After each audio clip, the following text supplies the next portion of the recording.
Learn to Listen. Today we are rejoined by Allison Allyn. So thank you, Allison, for coming on. Just a little background for those of you who might not be familiar. We had Allison on the Learn to Listen podcast a few episodes back. And as a refresher, we met through Athletes for Hope and their Whole Being Athletes podcast series. That's the first conversation Allison and I had. She is a licensed social worker in the state of Massachusetts, co-founder of Earnhardt Singer Therapy Group. So at the end of our last episode with Allison, we kind of ended on a bigger question than I think we anticipated. And so we said we would record another episode to dive deeper and do that question justice. So we will get into that. But first, hello, Allison, and thank you so much for joining. Thank you so much for having me back. Okay, so our pleasure, of course, as always. And so, as a reminder, last episode we spoke a lot about, the difference between sports psych and clinical therapy, the negative connotation between vulnerability and weakness, the differences between process and progress. And so that left us on that big cliffhanger of a question of what is the relationship between leadership, vulnerability, and confidence. And so that's what we're here to discuss today. And when we were, recapping last episode, talking about this new episode, what we wanted to bring to the audience, you had suggested us listening to a podcast by Justin Sua. It's called Losing Control. And we picked out different time snippets to play back and get our responses in real time. Yes. So if you're ready for it, would love to play one of those for you. And then we can chat about like our responses when we're listening for the first time. Sounds great. Let's do it. Okay, awesome. Here's the first one. Confidence is ephemeral. Athletes road is construction. Confidence isn't something you have. It's something you do. It's something you invest in. It's something that you regain, and it's something that you maximize. Okay, so that's the first little snippet that we have to share. So what are your thoughts about Dr. Colleen Hacker's theory on confidence and sustainable success? What I love about the comment she has here is she talks about confidence being something that you do. Mm-hmm. And I love how she frames confidence as a verb. I think oftentimes we think about confidence as a noun, right? That person is confident. And I think a more accurate portrayal of confidence is exactly what Dr. Hacker alludes to. And it's this notion of needing to choose confidence every day. So when you are choosing confidence, you are engaging in the act of confidence.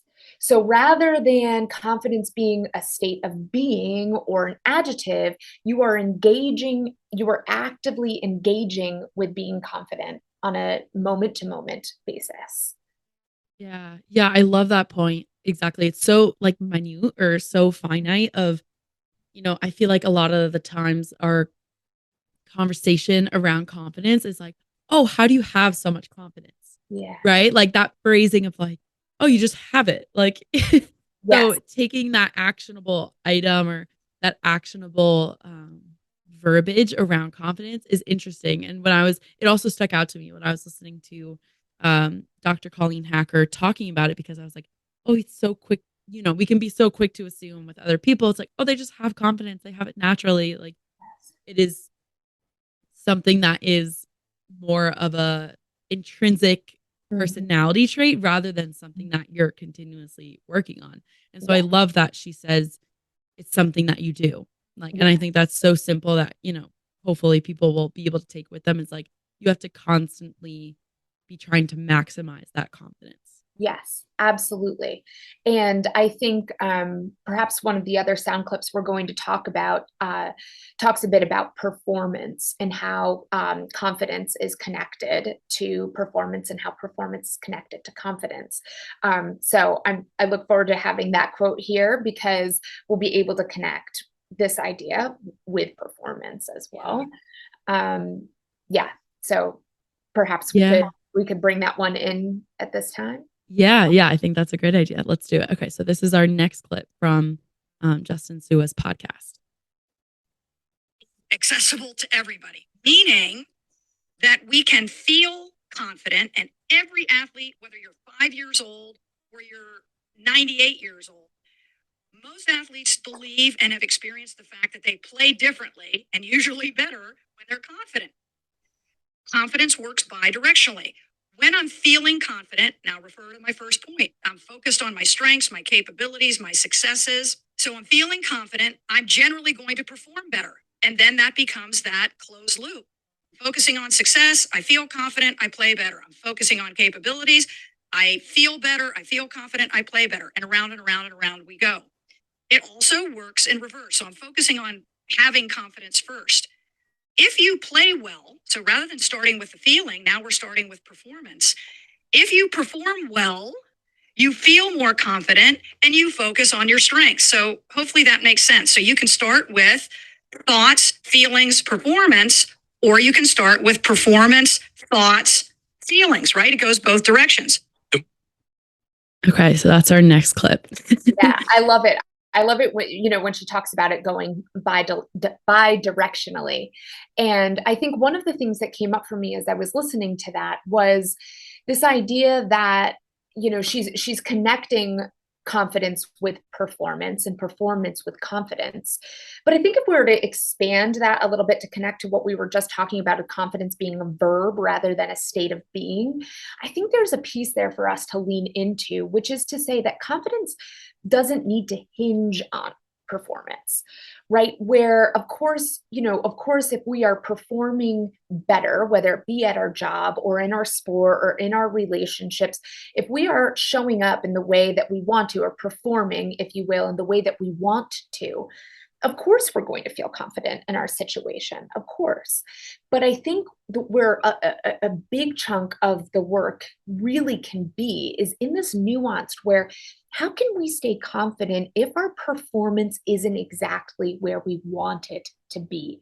And that's where I think her earlier comment about confidence being a verb is really important, because it's not just something that we do, it's something that we choose, right? I'm going to choose to be confident here, even in my not so great performance or even in my failure. And this is where I think the vulnerability piece can kind of come in and we can begin to explore a little bit, because I think that confidence inside of vulnerability becomes really fascinating, because oftentimes we can become vulnerable in our mistakes or in our failures, right? But I think when we bring confidence in our mistakes and failures, what we're actually doing is flipping the script, saying, no, this isn't a mistake. This isn't a failure. This is actually a lesson.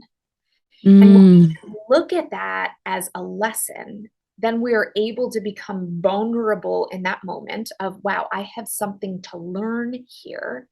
I didn't perform in the way that I thought I could, or in the way that I thought I would, or even in the way that I prepared. Right. So here we are in this space of vulnerability of like, wait a minute, what do I have to learn? And then again, this is where confidence weaves in, because we're saying, if we're going to choose confidence, right, we're going to choose a stance of being willing to become vulnerable, to be willing to learn from our misstep. Yeah, I think that's really special in that I love that you tie in vulnerability to it, because I do think they play hand in hand. And so the acknowledgement of like your missteps, or the failures, air quotes failures, or anything that you're doing that, your performance, when you look after the fact, you're like, that is not that was not the expected outcome that I wanted or that I was anticipating. And so to say to yourself and be so honest and have that like candor with yourself or your teammates, whoever you are discussing like the outcome with, to have that, I think is so special. And so I love that you tie in confidence and vulnerability together, because they are, I think from the connotations, it seems that they should be opposed, right? Like we have, and we discussed it on the last episode, the the connotation around confidence being like, oh, I'm so strong, I don't need help, I'm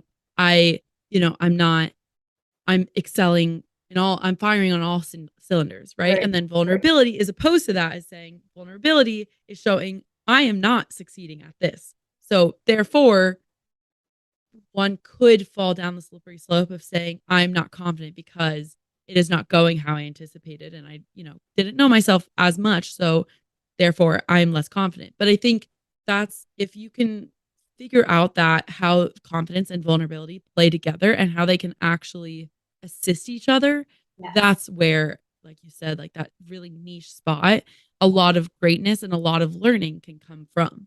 Yes, exactly. Exactly. Very well said.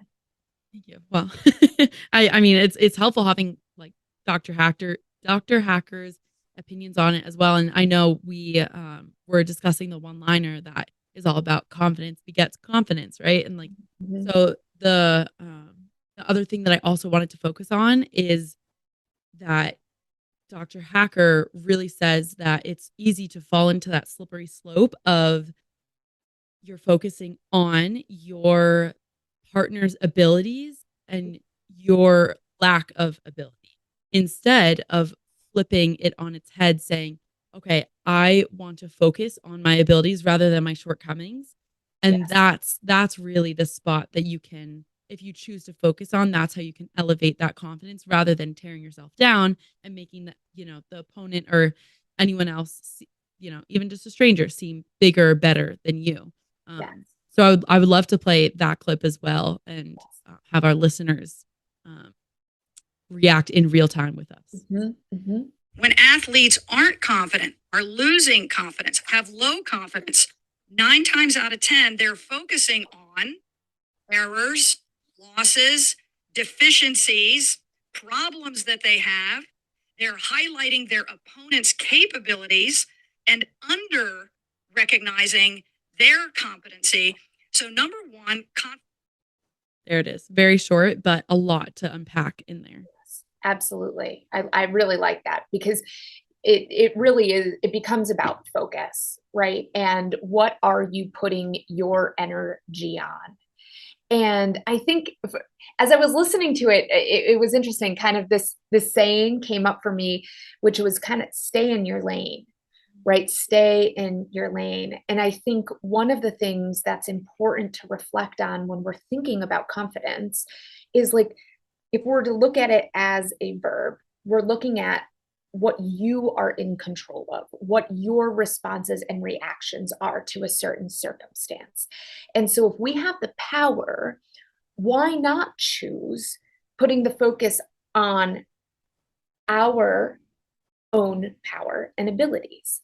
If we are putting our focus on our opponent's power and abilities, we're actually giving our energy away to them. So even if we're thinking about what they do great and what they do not so great, we're stepping out of our lane. We only have a certain amount of focus. We only have a certain amount of energy. It's finite. So we have to really kind of challenge ourselves to think about, where am I putting it? Where am I putting it? And that becomes, I think, again, choice is one of these words that's coming up for us a lot in this conversation right now. But where are you choosing to put your energy? Focus is energy. It is. And so when you are putting your focus and energy outside your lane and you're too busy focusing on the other around you, you become distracted on what capabilities and availabilities you have inside of yourself. Right. Yeah, I love that. The focus aspect. And I think anyone can relate to, if you, I know our specialties, right? Like yours is in athletics and mine, having been an athlete, we tend to focus on that perspective. And so we say opponent, right? Like anyone that is you are looking to, who is outside of yourself, who is like has something that you have, even if it's, like I could even see influencers, right? Like social media, you're looking to someone and comparing yourself. So anywhere there is that comparison, I think people can relate and take it outside of um your focus specifically within even athletes and say like, wow, it is so easy to fall down that slippery slope of that comparison game. And then that obviously can lead to where you're focusing your energy and your effort, where your confidence is coming from, how you are maybe acting against building up your own confidence. Right. So I'm going to kind of put you on the spot right here. But if, say, you had a client who was doing this and really focusing, putting all their focus, all their energy outside of themselves, how would you recommend or navigate trying to recommend or give the advice of keeping that narrative that you're telling yourself more internal? Like, are there specific strategies you Yeah. would help to employ? Yeah. Well, I think so. As a clinician, this is the kind of work that we do in therapy all the time. And in a lot of ways, like the therapeutic process itself is what lends itself to do this kind of work. And so in therapy, we would be able to externalize this client's thoughts or feelings about the other. And through the external processing between the clinician and the client, you begin to actually integrate processes and narratives and rewire the way that somebody thinks about something.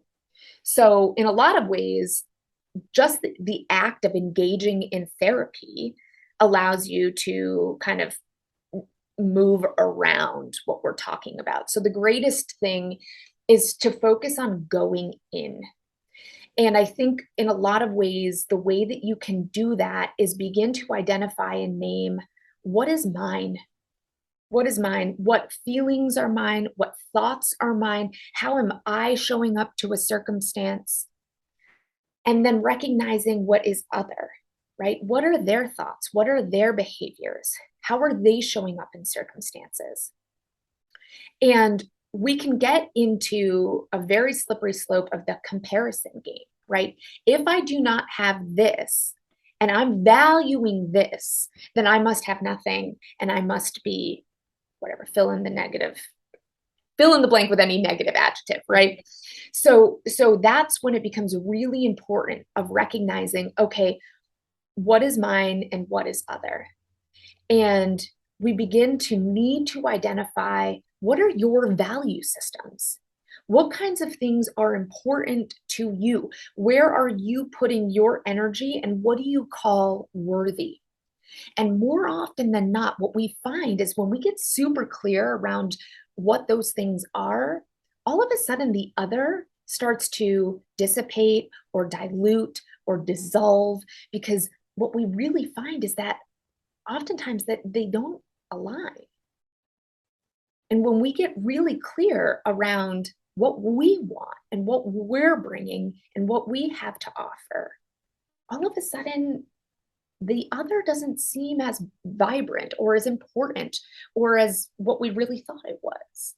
We begin to see the illusion. Yeah, it kind of dissipates, and it goes back to makes a lot of sense because it goes back to what you were saying of, you know, whatever you are focusing on, that is your energy mentally, and Yes, so if you are letting yourself go down that slippery slope or be consumed by what others are doing or the other, it can be very easy to obviously be focused on that and have that take all of your time and attention, effort away from focusing internally on things that, you want to improve or the things that you want to change in order to have this outcome. So I think that's a really finite detail that our audience can take with them and say, like, it truly is the energy and where you're focusing on, that can be that change that, that like can change that mindset. absolutely. Because I think ultimately, when we get into the comparison game, we're looking to emulate, not create. And what we need is individuals creating in their own spaces. We're all unique and we're bringing these really, really interesting and fascinating perspectives, whether you're in the workplace and you're trying to bring something, a new idea to your team, or if you're on, if you're an athlete and you're trying to bring a specific part of yourself or your skill set to the team, right? No matter what arena you are in, if you're in the place of emulating other, you're not standing in your truth and your authenticity and your organic process. And that's where the magic lives. That's where the good stuff happens, is when you can begin to step in a place of creation.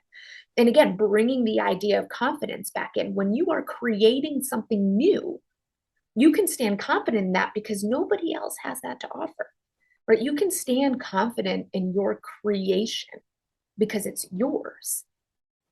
Yeah, no, I love that. I really like that emulation versus creation point of, if you are fully concentrated on what you are bringing to the table rather than what someone else is bringing to the table that you could emulate, I think there's a lot of room for greatness to happen, just like you said. And I I love the application of like the workplace even, right? If like another one of your coworkers or a boss or someone, whoever that relationship or whatever that relationship looks like, if you are able to say like, I this is a project that I have thought about, or I can bring this to the table, that will lend itself or should lend itself nicely to confidence and knowing like, oh, this is a strength of mine that I brought this to the team, that this is the skill set, these are my perspective. Mhm. Whatever you're adding there, it has a nice correlation between Yeah. confidence levels rising as well. Yes.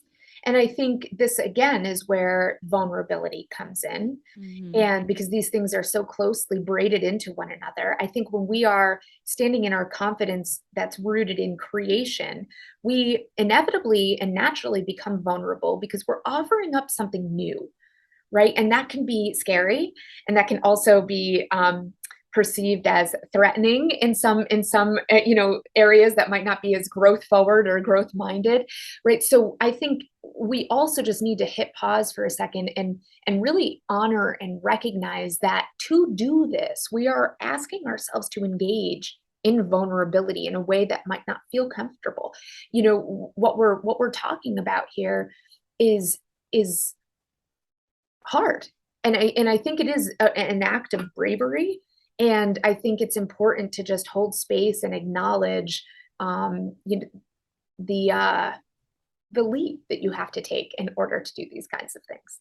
Yeah, I love taking that note and making really emphasizing how scary or how difficult it can be to do Yeah. these things, because you're completely right in that it takes a vulnerable person to be like, this I'm going out on a tangent here. I'm taking a leap of faith and saying like, this is a new idea. We haven't tried this so far, or it goes against the maybe the group norm, right? And so to bring that into the conversation as we talk about confidence and vulnerability and eventually how that blends into leadership, I think that note is very important to hit home, because it is something that can be terrifying and kind Yeah. of sometimes is terrifying, Yeah. right?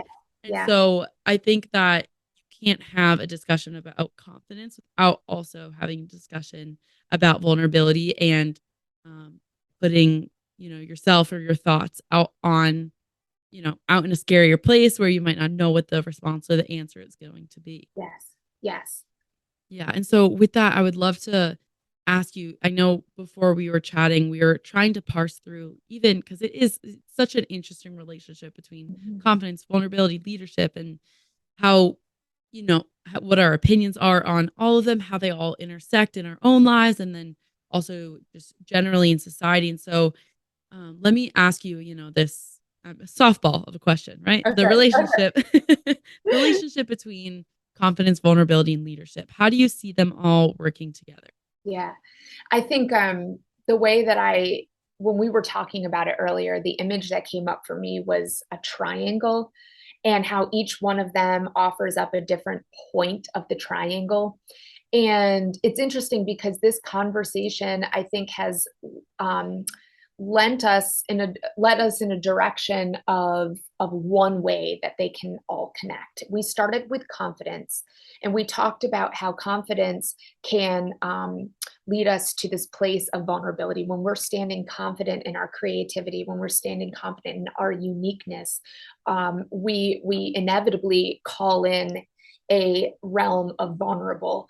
And then I think where then the vulnerability connects with leadership is exactly in the example that we were just talking about, where if you are in a workplace and you are offering up a new idea, you're standing confident in your creation of this new idea, and then you're in a place of vulnerability when you raise your hand and say, I've got an idea, we're going to try something new here. When you take that step out, you are putting yourself in a place of leadership. Yeah. The act of offering up something new, you are claiming space. You are stepping into, like we were talking about, a brave space. And that's what a leader does. A leader looks for a space that has not been yet occupied, right? And claims that, and then says, who wants to come with me? And I think when, in the example that we gave about the workplace, let's say you offer up your idea, you're in a place of vulnerability that all of a sudden moves to the other end of the triangle and says, this is what I would like to do. Would anyone like to join me here? And then a great leader is co-collaborative, right? They've got this idea, but then they invite others into the conversation, right? This is what I'd like to do. What do you think? And then all of a sudden we become vulnerable again. Mm-hmm. And we become then confident in our question of what do you think? And that dynamic, I think, is people are very attracted to it. People are very interested in it. They want to engage in it. So I think if we can, when we're thinking about the relationship of these three things, I think if we can kind of put it in the image of a triangle, we're watching the ways in which the directions kind of can feed into one another. No, I love that image of using a triangle because they all are connected, right? It isn't like a timeline where you're confident, thus Right. you are putting yourself in a position of vulnerability, and then you become a leader, right? Like they all are cyclical. Yeah. And so I love that image for people to have and to take with them. I also love the point that you made about a leader taking up space and being the one to invite others into their project or their ideas or whatever that you are proposing. Because I think that in a vulnerable headspace, it can be so, or let me rephrase this. If you are offering up the idea and you are physically or mentally feel like as you are one, you are solo in that space, it can be very vulnerable and scary, right? Yes. That's half of it, is that, it's scary to put yourself out there. But I think that the power that one can feel of acknowledging, like, I am the one who I'm going to say, I'm bringing this idea to Mhm. your attention, and I'm willing to be that first one, that also aids itself to being more confident and being a leader, because people are looking at you saying, like, wow, they're so confident in themselves that they are willing to go out on this idea alone Yes. and welcome other people to their idea because they are, assumably a good leader and want to be co-collaborative. And Right. so I also think there's a great amount of potential in acknowledging a leader taking up space and wanting others to join them in that space. But before others are able to join them, you have to be comfortable with taking on that task alone and being vulnerable in it. Exactly. Exactly. Yeah. I love this. Like, I love these kinds of talks, right? And I love the all the little nuances that we bring into these conversations. Mhm. And I want to offer that, I think with that image of it being a triangle, there's Mhm. also really strong correlations to other aspects of our identity or our our person that also feed into leadership as well. And so, and confidence and vulnerability. And so I know we have this, like, the image of the triangle that we've been using Yeah. with leadership, vulnerability, and confidence being kind of the points of those three triangles. But I also wanted to ask you, how does, now we're going to focus a little bit more on leadership. So Mhm. assuming that someone has acknowledged, I have to focus on myself to be confident, and I have to be willing to be vulnerable to be a good leader. How does leadership and vulnerability now play into each other? I would Yeah. love to, like, dive into that relationship a Yeah. little bit more. Yeah. It's a big question, I know. It is. Yeah, no, it is. And I think we can kind of take it in a lot of different directions. But I guess I'm thinking a bit about, I'm thinking about a captain of a team, right? And them holding the kind of in some ways like the greatest point of leadership, right? The teammates look to them. And I think in some ways, like, there's a level of pressure that goes along with the job of being a captain, of being a leader. And I think the pressure ultimately kind of puts us in this place of vulnerability too, because when we're putting ourselves in that position, we're also opening up to like I'm going to air quote attacks, right? Where kind of different energies can be coming at us and in a lot of different directions. Like, so when you think about a team, you have all different kinds of personalities that are on that team who are bringing all different kinds of perspectives and energies and positives and negatives. And I think as a captain, as a leader, you are kind of by definition absorbing all of that. You're holding all of that. And that puts you in a place of vulnerability, that kind of like the vulnerability we were talking about in our last episode, where in some ways that could be understand as like, air quotes, weakness, right? Like all of a sudden we're in this vulnerable position where it becomes difficult and hard in a weakness that we would want to kind of like get away from. But as we talked about in the last episode, right, vulnerability isn't a weakness, it's an opportunity. And so I think in that moment, right, the all of a sudden the leader, the captain has the opportunity to begin to see what other people are bringing to that situation. And they can invite them in to kind of say, all right, how would this be productive? Or they can shut it down and say, this isn't productive. Or they can engage in it and say, well, how can we switch this? How can we move this? So what you have to say could be a part of this. And I think in some ways, like a captain, a leader has to make some really hard calls, has to make some really difficult decisions, right? And you might have a teammate. There's a great book on this. I the name is escaping me a little bit, but it's something about team chemistry. And I think it's called Intangibles. And they talk about how there are some players that can be a part of a team that are toxic. And so you, as a leader, you kind of have to step in this place of making a hard call saying, we're not going to invite you into this conversation right now.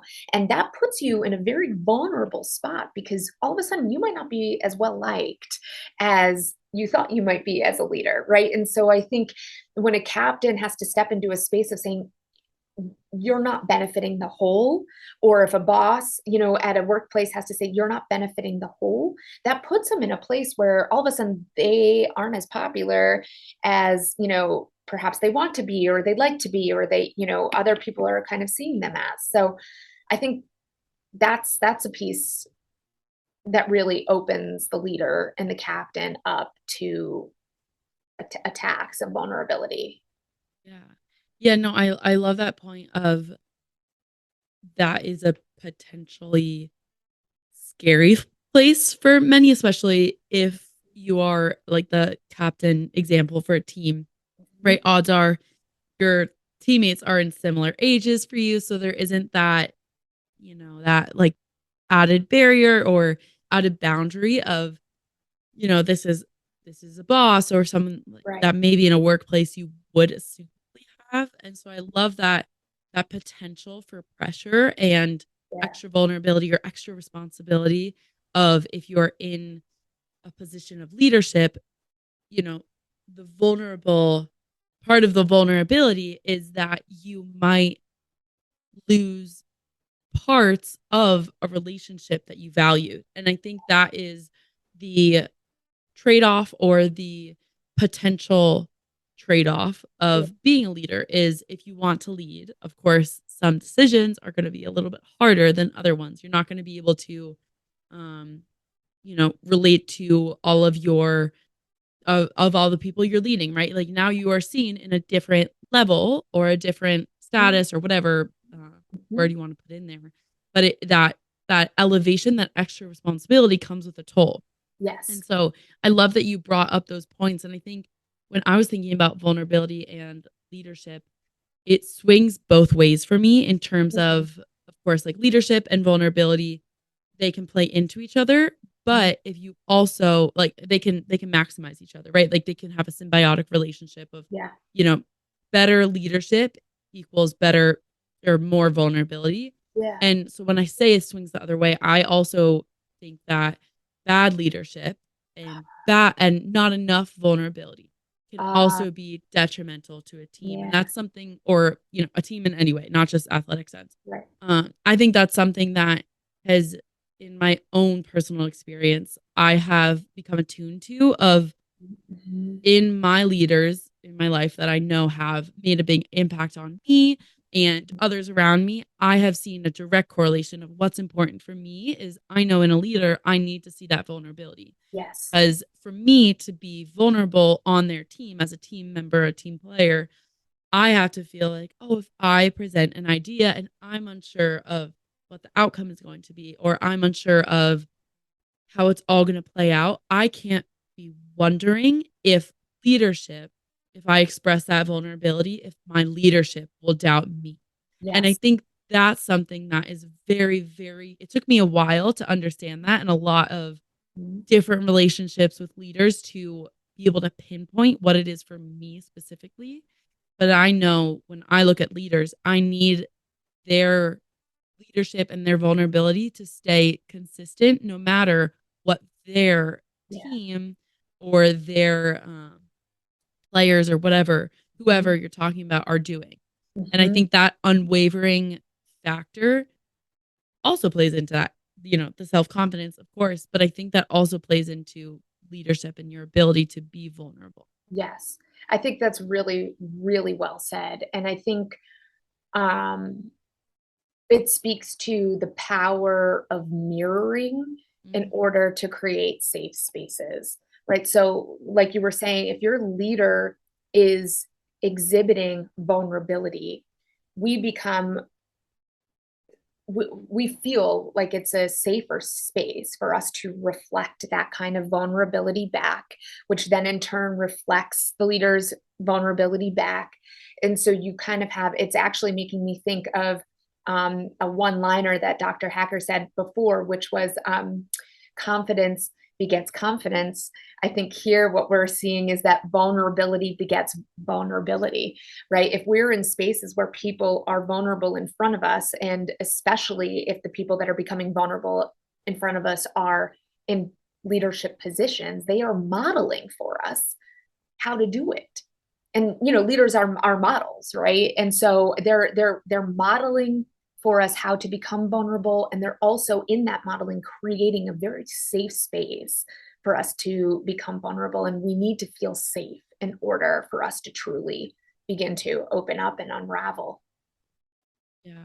Yeah, I love that you bring Dr. Hacker's line of confidence begets confidence into vulnerability begets vulnerability. And I know that that is something that I really value as, whether I'm in a leadership position or whether I'm in a follower position. Mhm. And I know I try and bring that into a lot of my interactions, if not all, of, creating that.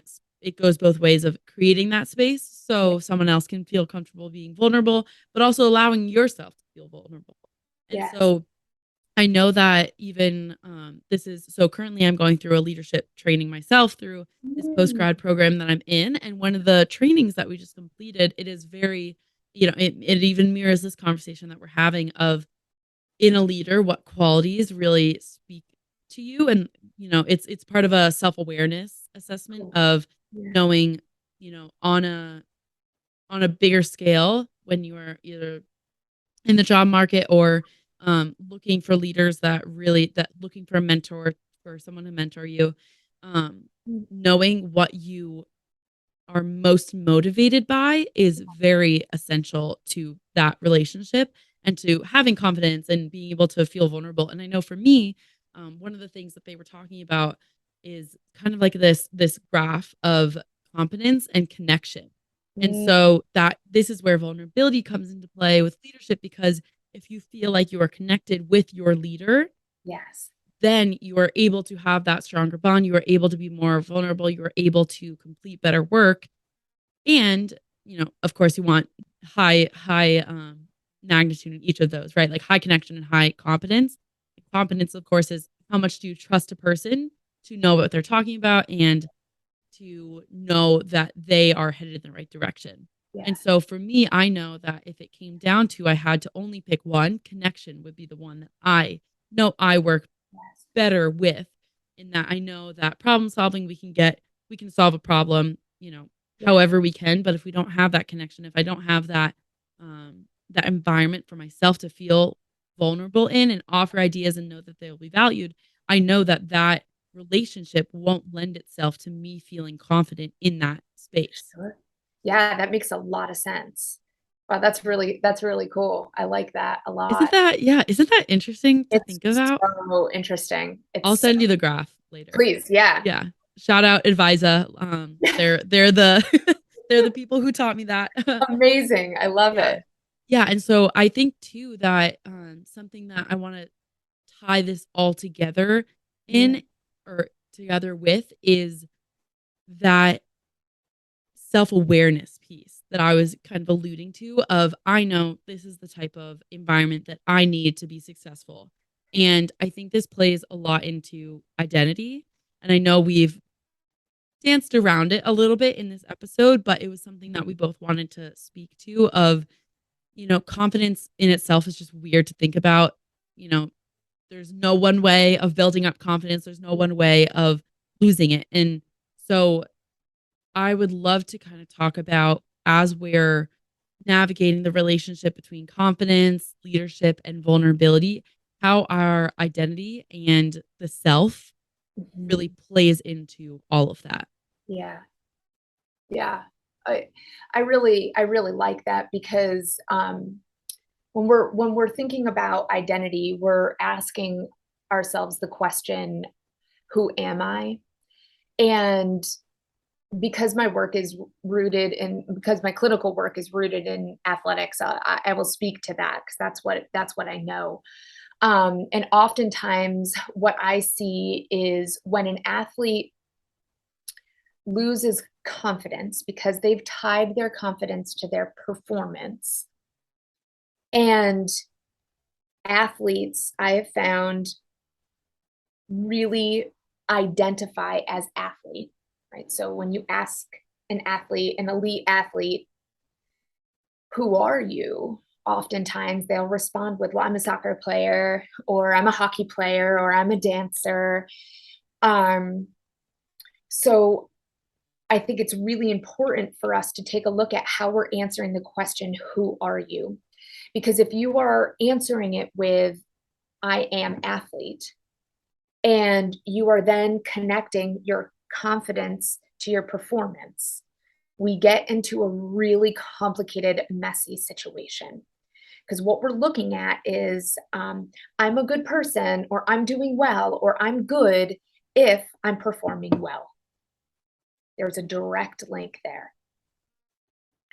And it goes the other way. If I'm not performing well, then I'm not a good soccer player, and then I'm not a good person. So, this is, as a therapist, one of the things that I'm thinking about and working on with my athletes all the time is answering the question, who are you? If you were only identifying with one piece of your identity and then you're connecting that piece of identity with confidence that's rooted in performance, it becomes very problematic. And what we need to kind of do, and what we do in therapy, is we kind of blow the doors open on the kind of rigid way of defining the self. And we begin to ask ourselves questions of like, well, who am I outside of my identity as an athlete? And, to talk about what we were talking about earlier, this is when we begin to ask the questions of like, what are your value systems? What do you like? What don't you like? What kind of relationships are important to you? Do you have a spiritual or cultural identity that should be kind of moving forward at this point in time? And when we can expand our definition of who you are, our investment in performance becomes a little less important. And it becomes more about our being rather than what we're doing. Yeah, I love that distinction. That's exactly why I wanted to make that distinction of what we are doing does not equal who we are. And so I know just from my own path, that is something that I had to also reflect upon and kind of like blow the doors open of like, it doesn't, just because you're ending a chapter of your life and a big part of your identity, it doesn't reflect on your performance or your productivity. I know for me, I was so, just like busy, honestly, during my athletic career, that if I wasn't doing something, it felt like I was lazy, therefore Right, not right, successful, therefore not a good person, right? Like not achieving a lot. And of course, you look at the day and it's busy and you're doing, you're living your life totally. and of course you're achieving things. But it's so easy to be like, "Oh, I finished homework at 10 p.m. and I have another hour. Like what can I fill in there?" Right? Yeah. And so and I say another hour because like I could not go to bed after 11 p.m. No, fair. couldn't sacrifice that sleep. No, But like that's the really small, that's a smaller point of not letting yourself be identified by one thing and having yourself identify. Oh my gosh, identify. Yeah, there we go. With multiple personas or multiple things, so that if and when one of those things is removed from your life, it is not a uh, huge totally. pivotal decision, but instead it's just, a chapter closing and a new one opening. And Yes. so that's that's how I've come to think of, you know, the things that I look to give me confidence, instead of now just having it be one thing. There are multiple things that I sometimes admittedly have to remind myself of like, no, there's so many other things going on for me other than, the what I used to consider the most centric part of my Yes. identity, which was being an athlete and just being an overachiever and successful and being able to handle like the athletic lifestyle and extracurriculars and school and friends and family on top of all of that, right? Like, I think when you look at the typical athletic personality, it it goes outside of athletics and it bleeds into our productivity as a human and how much we're valued because of that productivity. Yes. And that's where I love that distinction between identity and the self, and how it lends itself to confidence, but how it can also lend itself into taking away some of that confidence. Yes.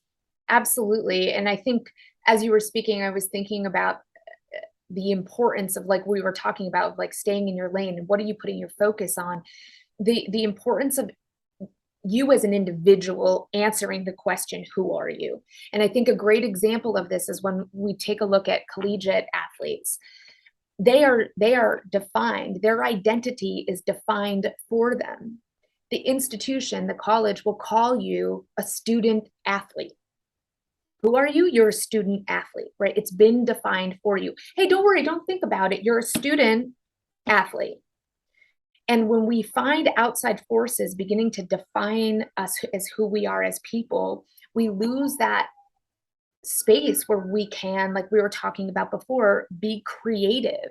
We lose the opportunity for us to go in and actually for ourselves, again, turn that energy in, turn that focus in, actually for ourselves, begin to define who we are as people. And, to your point, it's essential that we do that because hopefully we graduate. Yeah. You go to college and you graduate, and if you're not going pro or you're not doing the Olympic team or something like that, all of a sudden student athlete as an identity, it's gone. And who are you then?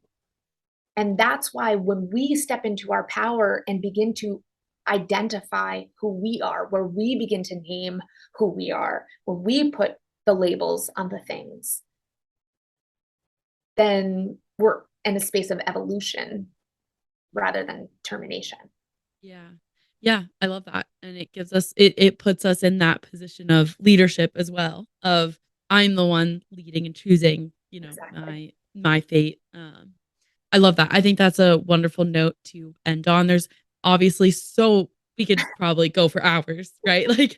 there's so many things that we could touch upon and really dive into, but I think this is a conversation that I know for me has been top of mind just, recently as we've discussed this episode, but just overall in life, like even when I think taking it outside of our two personal experiences of being able to say like whenever there's a transition in life and there's something that is perhaps unstable Yeah. or changing, it is so easy to question like Yeah. one's leadership, one's vulnerability, and one's confidence. And so I just know I rest assured in that it is a conversation that is never ending and it's Yeah. forever growing. And I know for myself, I have learned to find beauty and grace in that because that's part of the process. And, it's not confidence, leadership, vulnerability isn't something that you get at one point in life and you check it off. It's ever growing. Right. And I think that's what's so special about understanding that. Yes. Lovely. Yeah. Well, that's it, right? Like Yes, exactly. until next time when we have you I on. love it. Absolutely. Absolutely. Yeah, Thank you but so much for having me on. It's always a pleasure, and I learned so much through these conversations, and hopefully, um, yeah, whoever's tuning in is taking something from it as well, and going in and reflecting in and seeing what it means for them. yeah. Well, thank you so much. I know I've equally learned a ton from our conversations. This one passes past conversations as well. Yeah. It's always so special having you on and having Thank you you. make the time means a lot. So thank you so much, Allison. Thank you for having me.